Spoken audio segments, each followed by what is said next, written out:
Excel Techno School, Guruvayanakere, Venur. Admission open now. 16,000 ಕೋಟಿ ಕೇಂದ್ರದಿಂದ ಬಾಕಿ ಬರಬೇಕು ಅನ್ನೋದು, ಆದರೆ ರಾಜ್ಯ ಸರ್ಕಾರ ಸೂಕ್ತ ಸಂದರ್ಭದಲ್ಲಿ ಪ್ರಸ್ತಾವನೆ ಸಲ್ಲಿಸಿಲ್ಲ. ಹಾಗಾಗಿ ನೀವೇ ಸರಿದೂಗಿಸ್ಕೊಳ್ಳಿ ಅಂತ ಕೇಂದ್ರ ಸರ್ಕಾರ ರಾಜ್ಯ ಸರ್ಕಾರ ಸೂಚನೆ ಕೊಟ್ಟಿದೆ. ರಾಜ್ಯ ಸರ್ಕಾರ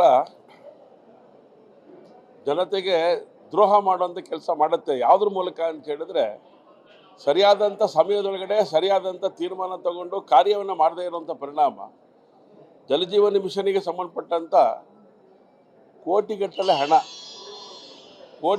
ಹಣ ಇವತ್ತು ಬರದೇ ಇರೋ ಸ್ಥಿತಿ ನಿರ್ಮಾಣ ಆಗಿದೆ.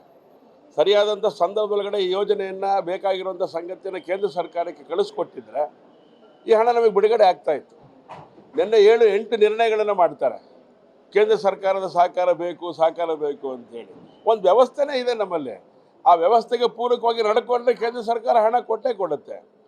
ಸೊ ಇದು ಇವತ್ತು ಕೋಟಿಗಟ್ಟಲೆ ಹಣ ಜಲಜೀವನ್ ಮಿಷನ್ಗೆ ಸಂಬಂಧಪಟ್ಟಂಥ ಹಣ ಇವತ್ತು ಬರದೇ ಇರಲಿಕ್ಕೆ ಕಾರಣ ಕೇಂದ್ರದಿಂದ ಅಂತ ಹೇಳಿದ್ರೆ, ರಾಜ್ಯ ಸರ್ಕಾರ ಮಾಡಬೇಕಾಗಿರೋಂಥ ಕಾರ್ಯವನ್ನು ಮಾಡದೇ ಇರೋಂಥ ಪರಿಣಾಮ, ಅದಕ್ಕೆ ಬೇಕಾದಂಥ ಯೋಜನೆ ಸಿದ್ಧಪಡಿಸಿ ಕಳಿಸದೇ ಇರೋಂಥ ಪರಿಣಾಮ ಅನ್ನೋಂಥದ್ದನ್ನು ಈ ಸಂದರ್ಭದಲ್ಲಿ ಹೇಳಲಿಕ್ಕೆ ಇಷ್ಟಪಡ್ತಾರೆ. ಇದು ಒಂದೇ ಅಲ್ಲ ರೀ, ಈ ರಾಜ್ಯ ಸರ್ಕಾರ ಮಾಡಿರುವಂಥ ಸಂಗತಿ ಅಂತ ಹೇಳಿದ್ರೆ 18,000 ಕೋಟಿಗೂ ಹೆಚ್ಚು ಹಣ ಚುನಾವಣೆ ಮಾಡಿದರೆ ಬರ್ತಾಯಿತ್ತು ನಮಗೆ. ಲೋಕಲ್ ಬಾಡಿ ಚುನಾವಣೆಗಳು, ಸ್ಥಳೀಯ ಸಂಸ್ಥೆ ಚುನಾವಣೆಗಳು ಮಾಡಿದರೆ ಕೋಟಿಗಟ್ಟಲೆ ಹಣ ಬರ್ತಾಯಿತ್ತು. 15 ಫೈನಾನ್ಷಿಯಲ್ ಹಣ ಬಿಡುಗಡೆ ಮಾಡದೇ ಇರೋ ಕಾರಣ ಅಂತ ಹೇಳಿದ್ರೆ ನೀವು ಚುನಾವಣೆ ಮಾಡಿಲ್ಲ ಅಂತ ಹೇಳಿ.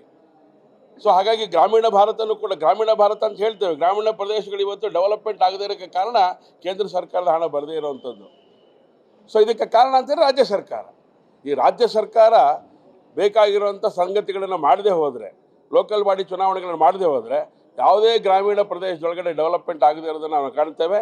ನಗರ ಪ್ರದೇಶದಲ್ಲೂ ಕೂಡ ಚುನಾವಣೆಗಳಾಗದೇ ಇರೋದ ಸಂದರ್ಭದೊಳಗಡೆ ಇವತ್ತು ಕೋಟಿಗಟ್ಟಲೆ ಹಣ ಬರದೇ ಇರೋದ್ರಿಂದ ಡೆವಲಪ್ಮೆಂಟ್ ಆ್ಯಕ್ಟಿವಿಟಿಗೆ, ಅಭಿವೃದ್ಧಿ ಕಾರ್ಯಗಳಿಗೆ ಹಣ ಇಲ್ಲದೇ ಇರುವಂಥದ್ದು ರಾಜ್ಯ ಸರ್ಕಾರದ ನೇರ ಹೊಣೆಯನ್ನು ಹೊರಬೇಕಾಗತ್ತೆ. ರಾಜ್ಯ ಸರ್ಕಾರದ ನೇರ ಹೊಣೆ ತಮ್ಮ ಬೇಜವಾಬ್ದಾರಿತನದ ಪರಿಣಾಮ ಅಭಿವೃದ್ಧಿಗೆ ಹಣ ಕೇಂದ್ರದಿಂದ ಬರ್ತಾ ಇಲ್ಲ. ಇದ್ರ ಬಗ್ಗೆ ಸರಿಯಾದಂಥ ರೀತಿಯ ಆಲೋಚನೆ ಮಾಡಿ ಚುನಾವಣೆಯನ್ನು ಮಾಡಬೇಕು. ಹಾಗೆಯೇ ಬೇಕಾಗಿರೋಂಥ ಯೋಜನೆಗಳಿಗೆ ಬೇಕಾಗಿರೋಂಥ ಸಂಗತಿಗಳು ತಕ್ಷಣ ಕೇಂದ್ರ ಸರ್ಕಾರಕ್ಕೆ ಕಳಿಸ್ಕೊಡ್ಬೇಕು ಅಂತ ಆಗ್ರಹವನ್ನು ನಾನು ಮಾಡ್ತೇನೆ. ನ್ಯೂಸ್ ಫಸ್ಟ್, ನಿರ್ಭೀತಿಯಿಂದ ನಿಮ್ಮ ಪರವಾಗಿ.